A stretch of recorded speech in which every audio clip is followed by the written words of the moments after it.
everyone. Welcome to this episode, in which we'll be asking the question: what is Open Educational Resources (OER? So, this episode is about answering the question, that is, defining OER. But you see, beyond the definition, we also, during the course of this episode, look at the advantages of OER, look at the disadvantages, look at how we can search for OER anywhere they are. And talking about definition of OER, we're going to be recoursing to some definitions that are current. The world met in Slovenia some weeks ago for the second OER Congress, and the definition was adopted. We're going to start with that definition. We're also going to look at a definition that we in Nigeria, in the National Policy on Open Educational Resources for Higher Education, settle for. And of course, we'll be looking at definition by the Commonwealth of Learning that has been supporting the Nigerian effort in the development of OER policy and associated matters. And talking about Commonwealth of Learning, I got this card. Commonwealth of Learning, you can see, is based in Vancouver, in Canada. And yes, I had to go to Vancouver to get this card. But of course, I have a son who is in Vancouver, and I asked that he should share this cap with me so that when we are defining OER from the lens of the Commonwealth of Learning, we'll be there with them in Vancouver, Canada. So I wish you all the very best as you share with us issues connected with open educational resources in this episode. Yeah, so okay, as indicated in the introduction, we to look at this question: what are open educational resources? I want to dedicate this presentation to members of the National Steering Committee on OER, convened and chaired by Professor Abubakar Rashid, Executive Secretary, National Universities Commission, and these members. So what are we going to be doing in the next couple of minutes? I think it will be about 20 minutes. The first thing is that I'll be looking at some definitions of open educational resources, and then we'll settle for what I consider to be the operational definition for this presentation. Next, we shall be looking at the advantages and disadvantages of OER. And then the third thing to do is that I'll be looking at the attributes of OER. So let's go. Let's begin with some definitions of OER. Where else to start other than the latest? Latest being that, as we mentioned in the introduction, the world got together for the second World OER Congress in, how do you pronounce this? Ljubljana. That's the capital and largest city of Slovenia, just a few weeks ago. An action plan was developed and also a ministerial statement. And these two documents define OER like this. That is the latest from the mouths of different countries of the world. So let's see directly. Now, this is the Second World OER Congress, Ljubljana OER Action Plan 2017. This is the action plan that came out of that World Congress. And as you can see, let's see where it is. Here, open educational resources. So we have this as actually, it's here. OER teaching. That's what I just quoted there. And if you look at the ministerial statement of that Congress, you can see we ministers and their designated representatives and all of that, and they have defined OER as this. So that, in my view, is the latest definition of OER. So let's move on and come back home to Nigeria. So what is OER with regard to the provision of the National Policy on Open Educational Resources? In another episode of this series, we shall be digging deeper into the policy provisions. But Section 1.3 of that policy states that OER are all educational materials that have been designed for use in teaching and learning and are openly available for use by educators and students without the need to pay royalties or license fees. So that's our definition. Number two, let's move on to the Commonwealth of Learning that has been supporting, as we mentioned in the introduction, supporting the Nigerian effort in developing the national OER policy. Now, this is the President and Chief Executive of Commonwealth of Learning, Professor Asha Singh Kanwar, a very wonderful woman, standing tall in all respect with regard to open and distance learning and issues connected with the work of COL. COL is Commonwealth of Learning. So, how has Commonwealth of Learning defined it? From what I was able to glean from the literature, the Commonwealth of Learning definition is the widest. That means it encompasses several dimensions. And it takes OER as materials offered freely and openly to use and adapt for teaching, learning, development, and research. Let's go to UNESCO. UNESCO, as you are probably aware, triggered off this OER movement, and in 2002 came up with this definition: teaching, learning, and research materials. As I go along, try to see what things are in or out of the definitions. As you can see from the Commonwealth of Learning definition, you have research and development. I can't see it anywhere else yet. So you have teaching, learning, and research materials. Okay, you have research here in any medium, digital or otherwise. That's important for us to note, that reside in the public domain or have been released under an open license that permits no cost. Let's go on to OECD, Organization for Economic Cooperation and Development. This organization is huge, encompasses most of Europe, and it has defined OER as digitized materials offered freely and openly, for these people. So what are the commonalities in these definitions? As we were going along, I'm sure you have picked things that are common. Now, let's take 4 things that we find that are common. One is that the OER is largely digital in nature, but may also be non-digital, but largely digital. Maybe if you want to give some percent, it could be like 90% digital and the others 10% not digital. Then it's educational, of course. That's why it's open educational resources, to the extent that it can be used for teaching, can be used for learning, research, and development. And it's open in its use. That's open. That's why it's open educational resources. It can be completely open, or it may have some license restrictions. And then the 4th one is that it has the attributes of being used, reused, repurposed, modified, and so on. We'll come to this in a second. So, having gone through all of these definitions, how do I define OER in this presentation? I've taken it to be all educational materials that have been designed for use in teaching, learning. If you see, all of the elements that you have in this my definition are what you have in the national, that's the Nigerian national policy on OER, except that I added research and development that I extracted from the Commonwealth of Learning definition. So let's take it again. All educational materials that have been designed for use in teaching, learning, research, and development, and are openly available for use by educators and students without the need to pay royalties or license fees. We're talking about all these reuse, remix. There are what is considered to be the 6 R's of OER. What are the 6 R's? 6 R's. Retain, so you can keep the work forever.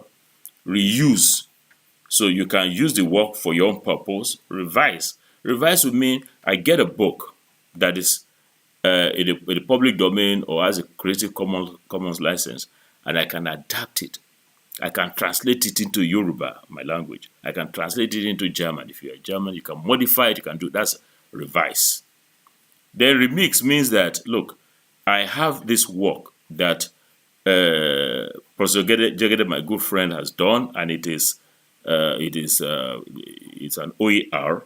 I can then take that of Professor Abubakar Rashidi ES and take that of Professor Oluwabafemi and then remix them.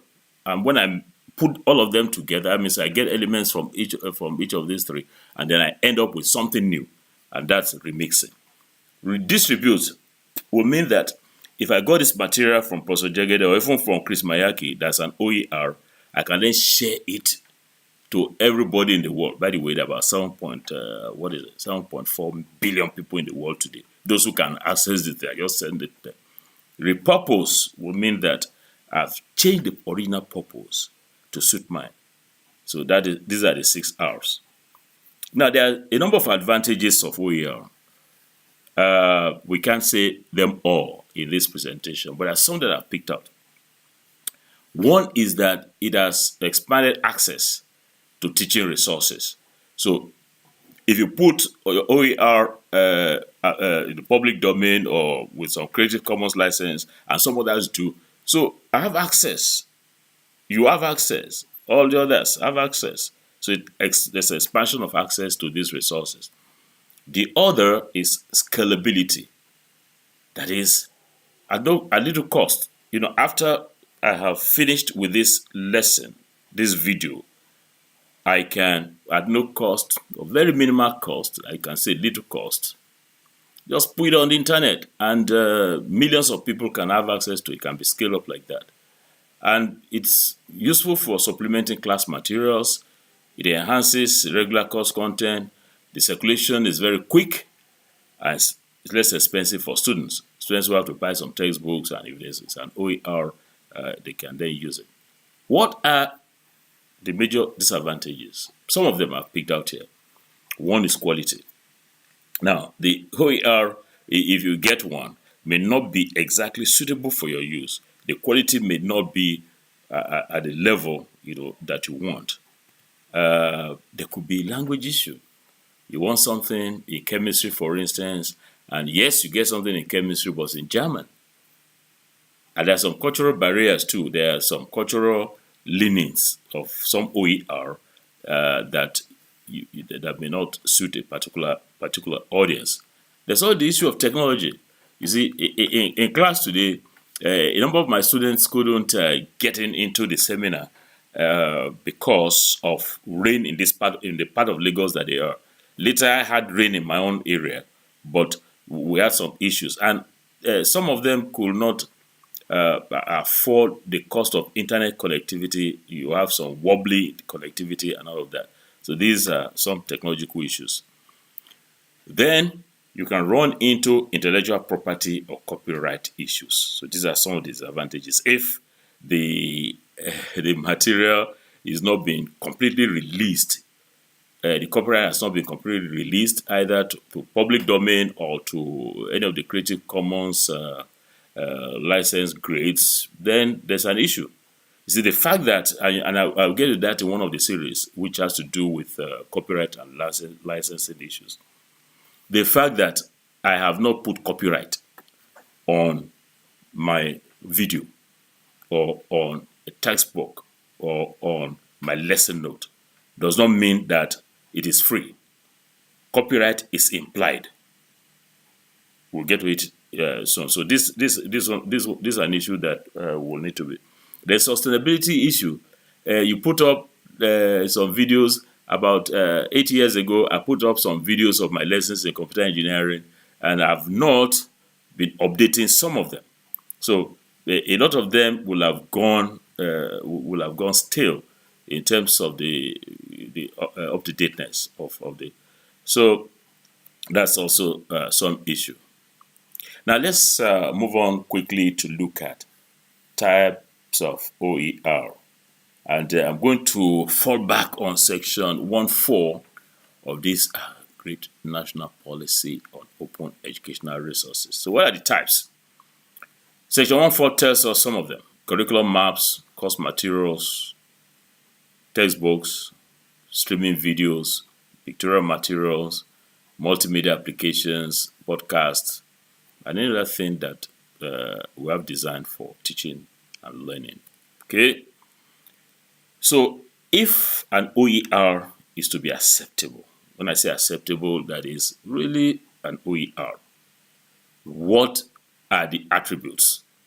You know, we are busy setting up Nigerian university system open educational resources, and we have tons of materials that are now being ready to be uploaded to be shared for the rest with the rest of the world. So there are some attributes that we must have on this, and I've identified a couple of them. One is that it should be marked as copyright free. Marked as copyright free will actually fall into the second bullet. In other words, even though you don't have copyright on it, and it's assumed that by default there's copyright. So the next thing to do is this one. It must be marked with one form of Creative Commons license or the other.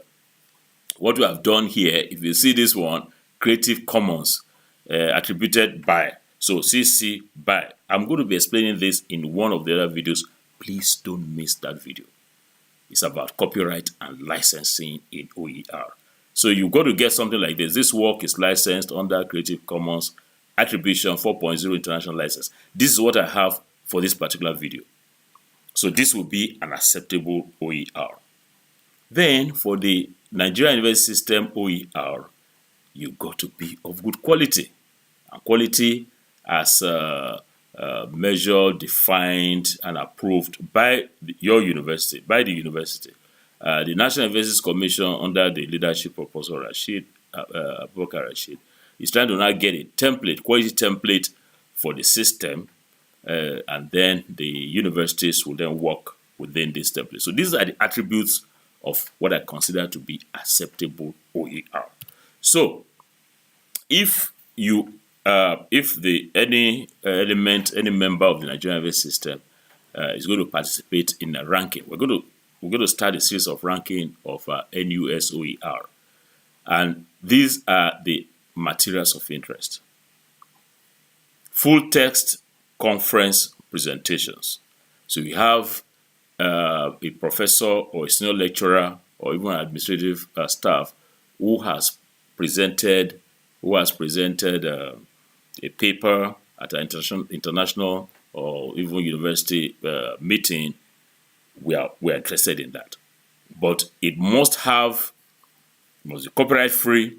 It must be marked with one form of Creative Commons license or the other, and the university must have approved its quality.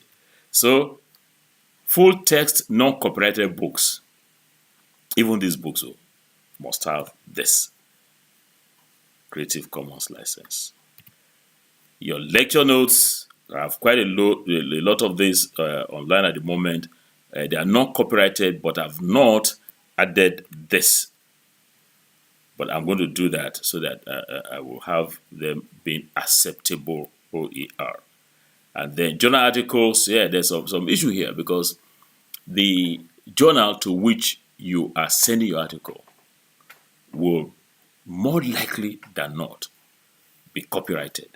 And so this may be, some area that will not be will be a challenge in terms of having this. But there are so many, I tell you, so many open access journals. So those ones will fall in very well here, non-copyrighted journal articles. So if you have open access journals that you have subscribed to, then you are good to go. I'm clapping for you. Then videos of lectures, just like the one we're having now. Videos of lectures, not copyrighted, but having the this Creative Commons license of any form. Then project reports. Many of our students, undergraduate, postgraduate, have project reports, thesis and dissertations at the higher degree level, and all of this. So long as they are not copyrighted and they have some Creative Commons license, they are part of. There are things we're interested in the ranking. And then courseware. You see, you have like Lagos State University that we are hoping to start our Open and Distance Learning and Research Institute. We have a courseware already developed. Beautiful. So if this courseware are not, if they are copyright protected and don't have open license, then they have no use in this setting. So other varieties of OER too. So how do you search for OER? We have a number of search engines that are customized to pick out OER. And I'll put some of these on this slide. OCW Finder, Expert, OER Recommender, Temoa, Jorum, Discover Ed, Folk Semantic, and all of this. So it's very easy. If you can't recall this, don't worry. Just Google OER search engines and you come up with all of this, and you can then use this to search for your materials in chemistry, agronomy, whatever. Any discipline. If you want lecture notes, you want, they are all there. So what's the future, as I close, what is the future of OER in Nigeria? I think it's very bright. I think it's bright, bright, bright. To the extent that if we have the national policy on OER approved by the National Council on Education, which will be higher education one, like we have, and the others, so to cover the entire education sector.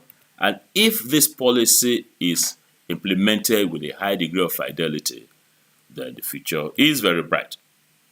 Of course, we need to build capacity at all levels for teachers, for students, and for researchers. Now, this came up very strong at the Slovenia Congress, second OER World Congress, capacity building. We go to teach our students, teach our teachers, teach everybody, build their capacity to be able to contribute to the OER repository in Nigeria. And as we made a goal, we set a goal, strategic goal, that by 2020, that's about 3 years from now, no country in Africa will match Nigeria in terms of the content, the volume and the quality of the OER repository that we are holding.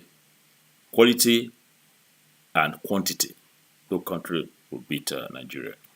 So there's also need for partnerships, partnerships among the education people, the IT people, to get this to happen. And of course, we must pay attention to research, innovation, and development on OER. In other words, must continue to research OER, must continue to innovate, and continue development angle. If you have questions, you can email me. This is my email ID, and this is my telephone. If you send me a text message, I'll reply to you very quickly. As you notice, our footer here is promoting a culture of sharing in the Nigerian university system. It's the culture of share, a culture of share. When you share, everyone wins. I'd like to thank you for your attention, and I look forward to seeing you in the next episode.